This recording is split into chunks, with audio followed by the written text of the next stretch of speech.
사도신경으로 신앙을 고백하십니다. 나는 전능하신 아버지 하나님 천지의 창조주를 믿습니다. 나는 그의 유일하신 아들 우리 주 예수 그리스도를 믿습니다. 그는 성령으로 잉태되어 동정녀 마리아에게서 나시고 본디오 빌라도에게 고난을 받아 십자가에 못 박혀 죽으시고 장사된 지 사흘 만에 죽은 자 가운데서 다시 살아나셨으며 하늘에 오르시어 전능하신 아버지 하나님 우편에 앉아 계시다가 거기로부터 살아있는 자와 죽은 자를 심판하러 오십니다. 나는 성령을 믿으며 거룩한 공교회와 성도의 규제와 죄를 용서받는 것과 몸의 부활과 영생을 믿습니다. 아멘. 요한계시록 12장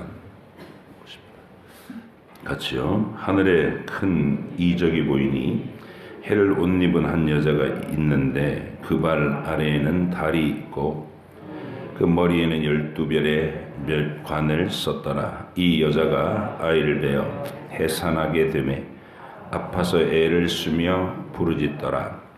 하늘에 또 다른 이적이 보이니 보라, 한 큰 붉은 용이 있어 머리가 7이요 뿔이 10이라. 그 여러 머리에 7 왕관이 있는데 그 꼬리가 하늘의 별 3분의 1을 끌어다가 땅에 던지더라. 용이 해산하려는 여자 앞에서 그가 해산하면 그 아이를 삼키고자 하더니 여자가 아들을 낳으니 이는 장차 철장으로 만국을 다스릴 남자라. 그 아이를 하나님 앞과 그 보좌 앞으로 올려가더라. 그 여자가 광야로 도망하매 거기서 1260일 동안 그를 양육하기 위하여 하나님께서 예비하신 곳이 있더라.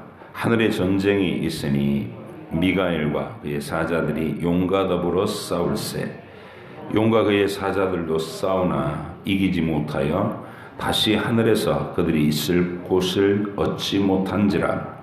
큰 용이 내쫓기니 옛뱀 곧 마귀라고도 하고 사탄이라고도 하며 온 천하를 꿰는 자라.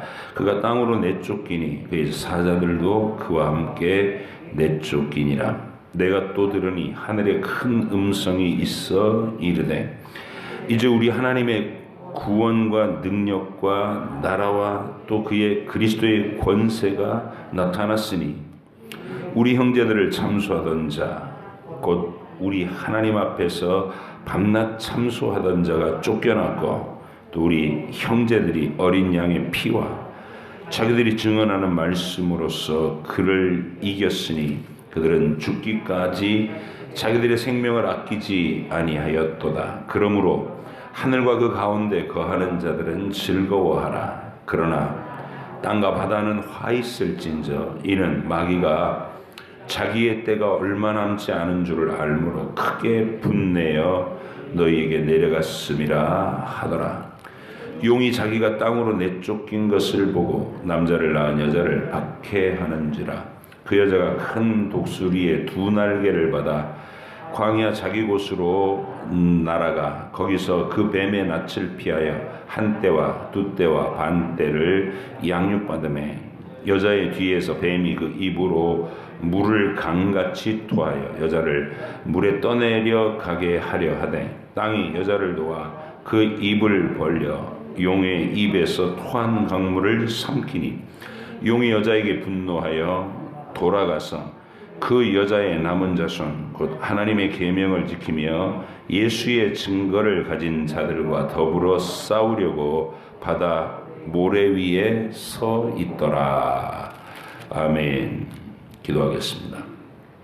하나님 아버지, 우리를 시간과 공간의 이 물리적인 우주 너머에 있는 영적인 세계, 하나님의 세계 속에 있는 그 본질적인 전쟁을 들여다보게 해주셔서 감사합니다.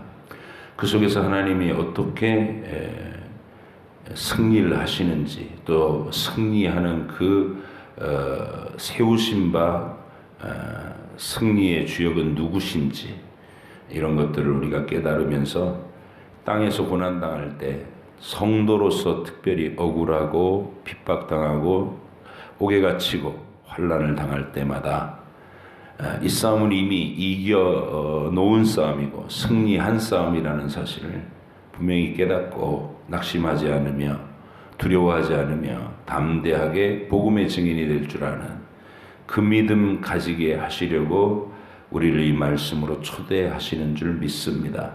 어느 시대 어느 성도든지 어떤 형편에 놓였든지 항상 이 말씀이 그들의 위로가 되고 힘이 되는 줄 믿습니다.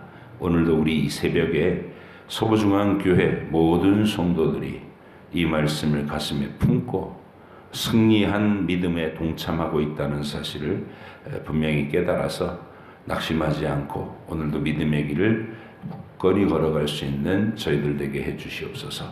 감사드리며 예수님의 이름으로 기도하옵나이다. 아멘.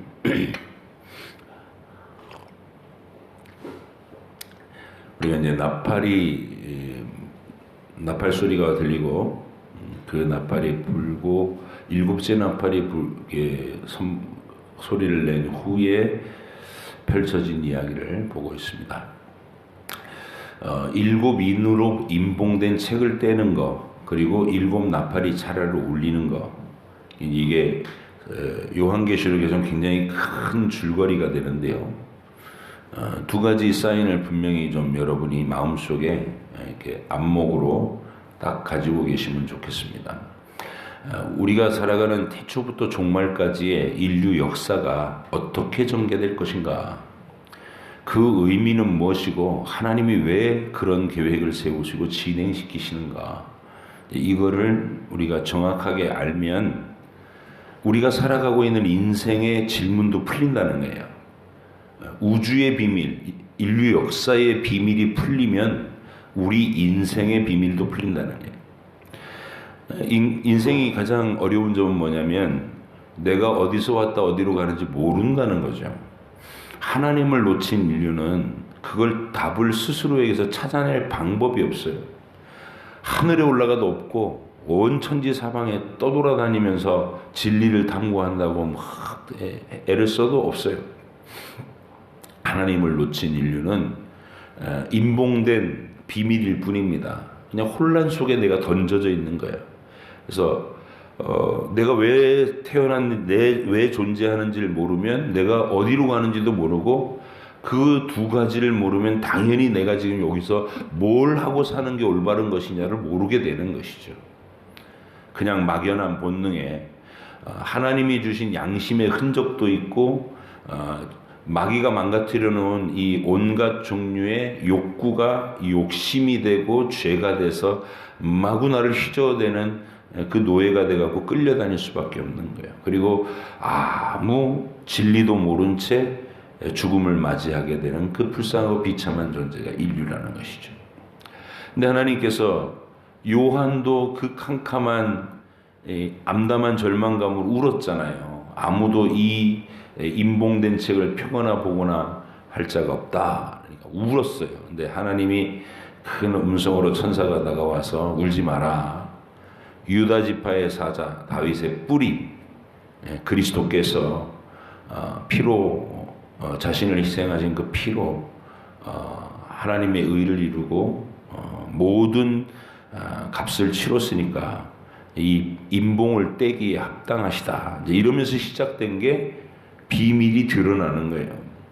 근데 두 줄기로 이 역사가 진행된다. 하나는 구속의 역사, 하나는 일반 하나님께서 택하신 백성들의 역사와 내버려 두신 자들의 역사. 이 두 가지로 이렇게 병행해 간다 이 말이죠. 택하신 자들의 이 역사는 처음부터 또 승리부터 시작하는 게 흰 말을 탄 자가 승리하고 또 이기고 또 이기려 하신다 이러면서 시작했고 그 맨 마지막 장면은 14만 4천 명 유대인들과 지파에서 한 명도 하나님 택하신 영혼들이 실패된 사람이 없다. 이게 14만 4천 얘기고 그리고 이후에 각 나라와 족속과 방언에서 술을 헤아릴 수 없는 흰옷 입은 무리가 함께 만나서 우리 주님께 영광의 찬송을 올리는 것으로 이 7인의 이야기가 끝나는 거예요. 처음도 승리고 마지막도 영광스러운 잔치로 끝나는데 가운데는 뭐냐면 이렇게 환난을 당하고 핍박을 당하고 어려움을 겪고 죽임을 당한 순교자들의 영혼이 많이 생겨서 그 영혼들이 하나님 보좌 앞에서 우리들을 신원해 주지 않기를 언제까지 하십니까? 이러면서 기도하고 있다는 장면이에요. 그래서 신앙이라는 것은 이 땅에서 하나님의 승리를 신뢰하고 고난과 핍박과 심지어는 목배임을 당하는 순교의 죽음까지도 우리를 흔들지 못한다는 그런 강력한 사인이 7인의 얘기 속에 우리가 받아야 돼, 깨달아야 돼 진리다. 뭐 이게 22장면이라 그랬으니까 여러분이 이 어린 애들이 보는 그림책과 같은 전개를 하고 있는 요한계시록을 여러분이 그렇게 해석할 수 있어야 돼요. 7인을 떼시는 주님, 어린 양. 그래서 그 7인을 떼는 얘기는 우리가 구원받은 사람들이 태초부터 종말까지 이 세상에 존재하는 모든 교회, 모든 성도, 신약시대는 교회고 구약시대는 그리스도의 언약을 가슴에 품은 모든 하나님의 택하심을 입은 영혼들, 그들이 이 땅에서 겪는 일들은 고난과 순교의 죽음일지라도 그 자체가 하나님의 승리고 영광이 된다. 순교자들의 영혼이 우리를 신원하여 주십시오 하고 기도할 때 이제 이 세상에 징조가 하늘의 별이 막 흔들리고 떨어지고 그러면서 세상에 핍박하던 권력자들은 굴 속에 숨어가지고 어린 양의 진노에서 우리를 숨겨달라 그러면서 막 산의 굴 속에 머리를 박고 그렇게 숨는다는 거예요. 그리고 재림하시는 주님 앞에 유대인과 이방인들의 충만한 수가 하나님 앞에서 함께 주님을 영접해서 기쁨의 잔치를 거두는 장면. 이게 요한계시록 7장까지 그림이었어요. 그리고 7 나팔이 울려 퍼지는 게 2장이 또 나온다 그랬지. 나팔은 뭐 땅이 3분의 1이 죽고 강이 3분의 1이 피로 변하고 바다가 3분의 1이 또 고기들이 죽고 그리고 5번째인부터는 이 무저갱이 열리고 황충 메뚜기 떼와 같은 그 악한 영들이 막 기어 올라와 가지고 사람들, 특별히 입맞지 않은 예수의 증거를 갖지 않는 불신앙의 사람들의 마음과 정신을 혼란시키고 장악하라는 거예요. 그래서 그 속에서 뭐가 나와요? 살인의 영이 나오고 미움이 극도라듯 증오와 살인이 나오고 전쟁의 광기가 나오고 그런 얘기입니다. 경고의 나팔소리. 이 세상엔 재난이 끊이지 아니하고 여기는 불살라질 터전으로 계속해서 3분의 1이 죽는 기근과 지진과 가뭄과 재난과 전쟁이 끊이지 않는다는 거예요. 그게 이 세상의 역사다. 이 나팔 소리가 이제 7째 나팔 소리까지 왔는데 그 세상 속에서 그러면 신자가 할 일은 뭐냐? 10장과 11장에서 그 영화로운 천사의 모습이 나타나서 오른손에 있는 작은 책 두루마리를 갖고 있다는 거예요. 그것을 받아 먹어라. 받아 먹어라. 먹었더니 입에는 달고 배에는 쓰더라. 읽고 깨닫는 기쁨은 있지만 그 깨달은 기쁨이 내 속에 들어와서 하는 일은 내 죄의 비참함을 드러내고 내 죄를 고백하고 끊어내려는 몸부림을 쳐야 하고 끊임없이 나를 질책하시고 경책하시고 이게 이끌어가시는 말씀이니까 실천하고 따라가기는 너무너무 고통이 있는 로마서 7장에 탄식이 솟아나오는 내 안에 선한 것이 없습니다. 배에서 쓴 게 그거예요. 성경을 읽고 주님의 뜻을 깨닫고 하늘의 진리를 아는 것은 기쁨이지만 그 기쁨이 내게 적용될 때는 쓰디쓴 참회와 어떤 비참함을 고백하는 쪽으로 계속 발휘돼야 된다. 그런데 이렇게 말씀을 먹고 무장된 성도가 둘씩 짝을 지어서 세속의 거리, 하나님을 욕하고 비방하는 그 거리에 나가서 예수의 증언을 한다는 거예요. 기억나셔야 돼요. 이런 얘기 지금 다 읽고 지나온 거니까. 그리고 매일 반복했으니까 기억나셔야 돼요. 그리고 그 속에서 우리가 처음 이제 42달이라는 얘기, 1260일 이 얘기가 나오고, 한때, 두때, 반때 얘기 나오고, 그 얘기를 가만히 들어보니까 모세를 연상시키는 뭐 피로 변하게 하고 하는 그런 얘기, 모세 연상시키는 거, 그리고 기도해서 하늘을 닫고 비가 내리지 않게 한 이야기, 엘리야가 연상되는 얘기. 그래서 모세와 엘리야는 전혀 다른 시대잖아요. 그럼에도 불구하고 모세를 연상시키고 엘리야를 연상시키는 이야기를 두 증인의 어떤 이미지에다가 딱 입힌 이야기는 뭐냐면, 이 땅에서 대표적으로 불신앙의 세상을 향해서 믿음의 싸움을 싸웠던 사람들의 대표자, 그게 선지자들 아니에요? 모세로부터 시작된 선지자들이 있죠. 그래서 그렇게 하나님의 말씀을 먹은 사람들이 누구나 다 선지자요 제사장이 돼서 세상의 거리 속에 나가서 하나님의 진리를 선포하고 산다는 거예요. 우리는 이를 태초부터 봐요. 에녹부터 65세에 무두셀라라는 아들을 낳고 하나님의 진리를 깨달은 날부터 그가 300년 동안 하나님과 동행했다는 거예요. 우리가 하나님하고 동행하는 게 어떻게 하는 건가? 뭐 매일 하나님하고 같이 만나고 산보하는 게 동행하는 건가? 그게 성경을 그런 식으로 내 상상력으로 풀면 안 되고, 성경 안에서 그 하나님과 300년 동안 동행했다고 하는 말의 의미를 에녹의 믿음에 대해서 히브리서 11장에서 분명히 얘기해주고, 그가 옮기우시기 전에 하나님을 기쁘시게 하는 자다.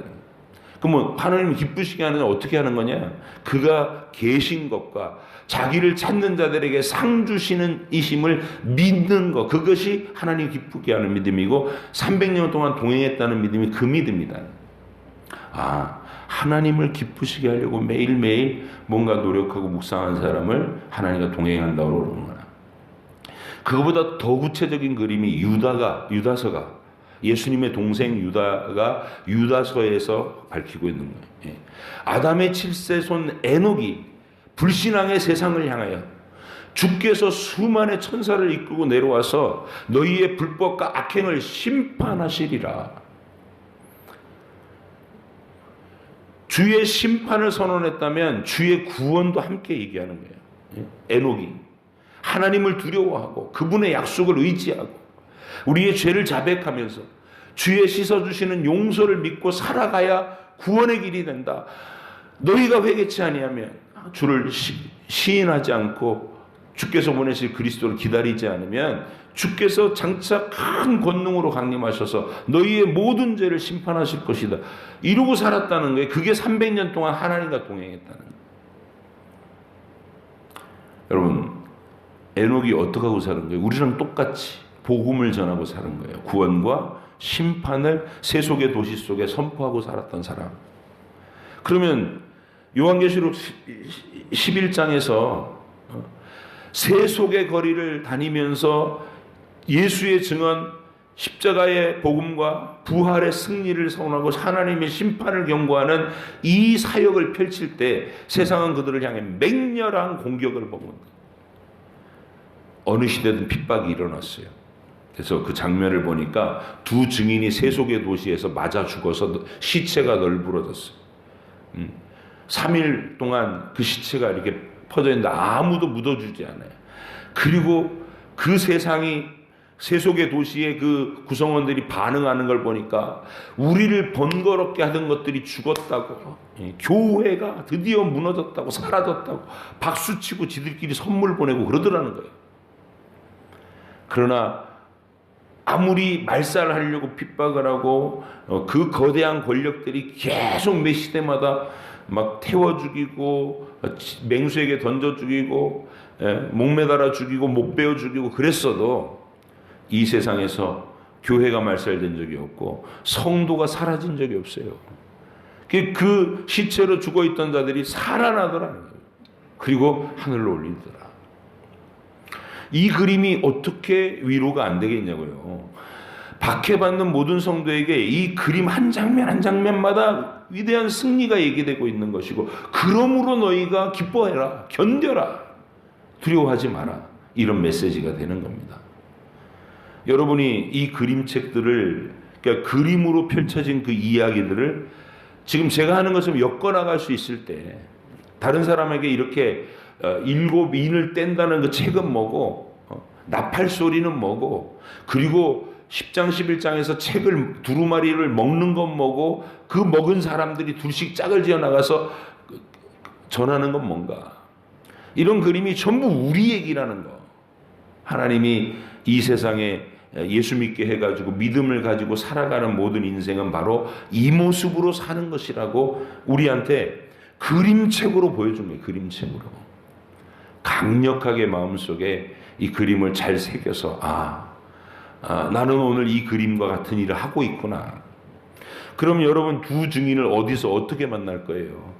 홀로 독고다이로 가는 게 아니라 하나님이 내게 주신 신앙의 동반자와 함께 이 길을 걸어야 되는 거예요. 그러니까 가장 좋은 건 부부가 같은 믿음의 고백으로 같은 사랑을 가지고 교회를 사랑하고 하나님 중심, 말씀 중심, 교회 중심으로 인생을 펼쳐갈 때, 그게 바로 요한계시록 11장의 두 증인으로 살아가는 거예요. 아버지와 아들이, 어머니와 딸이 믿음의 동지가 돼서 평생 알콩달콩 신앙을 격려해가면서 함께 이 복음을 외쳐갈 때 이 두 증인이 되는 겁니다. 그리고 교회 안에서도 각별하게 교회 안의 모든 성도들, 그리고 이 세상의 모든 사람과 평화를 이루고 온유하게 화평을 이루고 사이좋게 지내야 되는 건 맞지만, 우리가 100사람 다 아주 각별하게 지낼 수는 없어요. 두세 사람이 인생에 주어지는 거예요. 자기 인생에 신앙의 동지 두세 사람만 있으면 그 인생 헛된 거 아니에요. 그러니까 그렇게 신앙의 동지들과 믿음을 격려하면서 세속 도시 속에서 이 사역을 감당해내라 그 말이에요.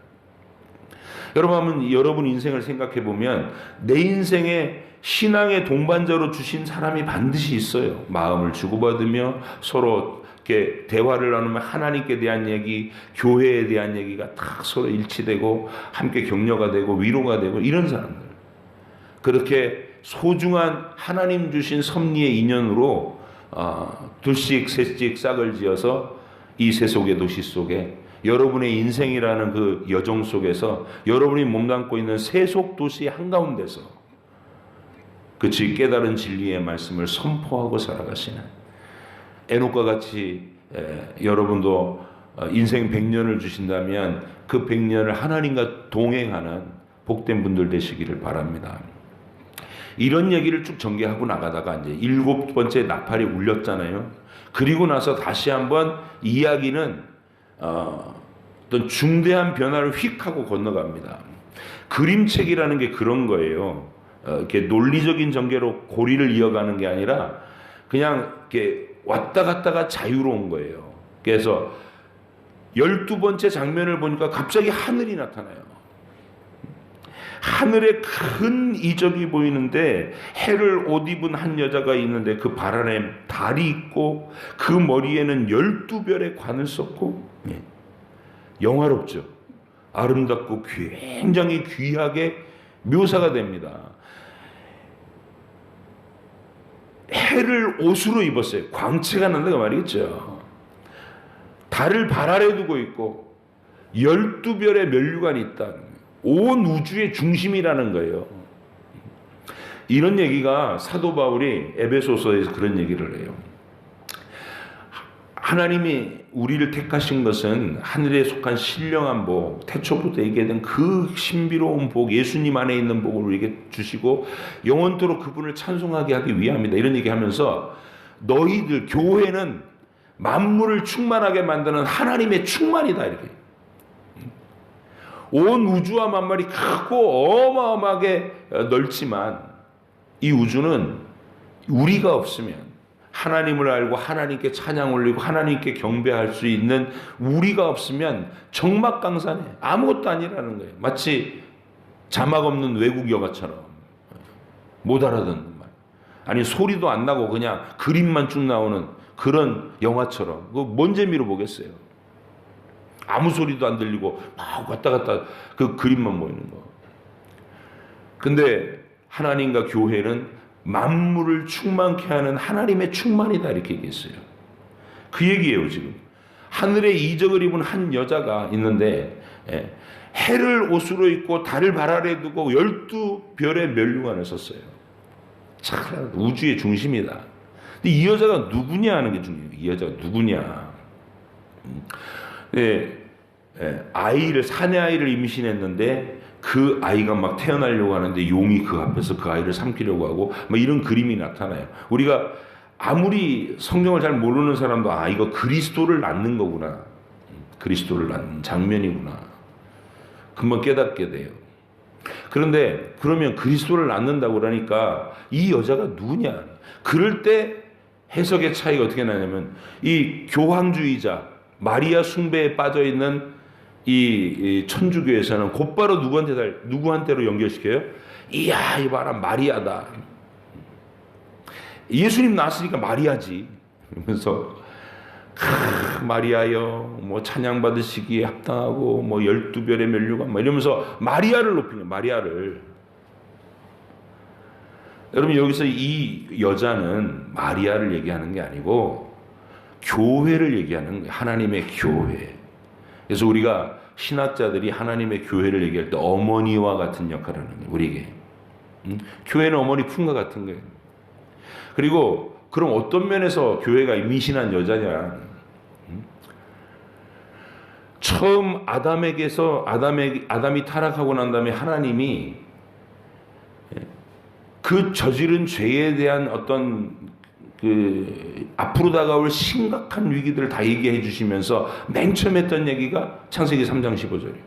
여자의 후손 얘기. 여자의 후손이 올 것이다. 그가 뱀에게 발꿈치를 상하면서 그 뱀의 권세, 그 머리를 부술 것이다. 이 약속으로 구원의 언약이 시작됐어요. 그러면 이 구원의 진리라는 건 처음부터 여자의 후손이라는 이름. 이게 교회를 얘기하는 거고. 여자가 잉태한 아이.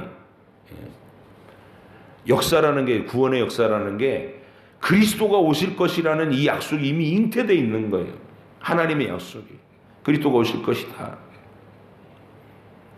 그래서 임신한 여자는 교회입니다. 각 시대마다 하나님의 언약을 품고 있었던 이 구약 시대의 교회가 바로 이 여자예요. 그리고 그 여자가 하나님의 때가 참해. 하나님이 이미 씨앗을 태초부터 주셨으니까, 그리고 그 씨앗이 각 역사 속에서 선지자들을 보내서 자라고 보다 분명하게 형상이 지어질 때 아기가 자라듯이 자란 거예요. 처음에는 세포 한 덩어리가 분열을 시작해요. 이게 여러 가지 세포로 나뉘고, 그 다음에 몇 주가 지나고 몇 달이 지나면 이게 손가락, 발가락, 눈, 이게 다 생겨나는 거예요. 똑같아요. 처음엔 여자의 후손, 뱀에게 발꿈치를 상하면서 머리를 부술 누군가, 이렇게만 왔던 약속된 그 그리스도가 이제 조금 오면 노아의 홍수 이후에는 셈, 함, 야벳 세 아들 중에 어느 쪽으로 계열이 그 그리스도의 약속이 이어져갈 것이냐. 셈의 후손 가운데 오실 것이다. 그 셈의 후손 가운데 아브라함을 부르셨잖아요. 그 아브라함이 등장하고 난 다음에 아브라함의 후손 가운데 그분이 오실 것이다. 아브라함이 이삭을 낳고 이삭이 야곱을 낳았을 때 야곱이 12아들을 낳아요. 그 12아들 중에 유다 지파를 통해서 올 것이다. 야곱이 예언을 해요. 그리고 유다 가문에서 다윗 왕이 등장했을 때 드디어 다윗의 후손이라는 이름입니다. 그리고 아주 특이하게도 어떤 표현에서는 다윗의 뿌리라고 표현해요. 다윗의 한 2세의 한 가지라고도 얘기하고 다윗의 뿌리라고도 얘기해요. 이분은 후손이면서 동시에 근원이시라는 거예요. 이사야가 그걸 비밀을 밝혀요. 이분은 보좌 우편에 계셨던 하나님이시면서 동시에 다윗의 계보를 따라오시는 다윗의 후손이라는 거예요. 마리아가 아들을 낳았을 때도 자기 아들이기 이전에 하나님이셔요. 내 태를 통해서 오셨지만 그때 생겨나신 분이 아니고 태초부터 나를 창조하신 주님이 동정녀 마리아의 몸을 통해서 육신을 입고 세상에 오신 거예요. 그래서 내 아들이기 전에 늘 내 주님이어야 한다는 거예요. 예. 마리아는 그걸 계속 놓치면 안 되는 거예요. 그런 얘기입니다. 잉태한, 역사 속에 잉태했던 이 아이가 하나님의 언약의 선지자들의 예언을 따라서 점점 더 선명하게 모습을 이루다가 드디어 다윗의 후손으로 올 것, 베들레헴이라는 동네에서 태어나실 것, 스가랴 선지자에 의해선 나귀를 타고 예루살렘으로 올라가는 모습, 십자가에 달리셨을 때 쓸개탄 포도주를 먹이는 것, 그리고 그 뼈가 꺾이지 않게 된 온갖 종류의 그분을 이어야 하는 그런 예언들을 쫙 이루고, 이제 하나님의 때가 무르익었을 때 인류 역사의 정말 그 지점에, 지금으로부터 2000년 전에 베들레헴 마구간에서 우리 주님이 오셨다, 그 말이에요. 이 그림을 이제 통으로 보여주면서 우리의 그 역사 속의 치열한 싸움은 어디서부터 시작된 거냐 말이죠. 그리스도와 그를 삼키려는 마귀에게서부터 시작된 싸움이다, 이 얘기를 하려는 거예요. 그리고 이번에도 보여주는 이 그림의 장면의 핵심 요점은 승리한 자는 하늘의 미가엘이다. 용이 쫓겨났다. 하늘의 권세를 상실하고 땅으로 쫓겨났다. 분이 난 채로 쫓겨났으니 이 여자의 후손들을 어떻게 마귀가 계속 괴롭히겠는가. 화가 나서 내려왔으니까. 그러니까 너희에게 공격하고 핍박하고 고난을 받게 하는 것은 당연한 일인데 잊지 마라. 하나님의 교회를 광야로 도망가게 해가지고 막 이렇게 보호하시는데 용이 물을 강같이 토하니까 땅이 그 물을 쭉 빨아들여가지고 전혀 해를 비지 않도록, 그런 방식으로 하나님의 교회와 성도를 각 시대마다 보호하신다는 그림입니다. 그러니까 이런 그림들은 여러분이 글자로 써 있는 게 우리는 지금 이 글자로 써 있잖아요. 요한계시록 다 글자뿐이 없잖아요. 아니요. 묘사한 내용이 그림이잖아요.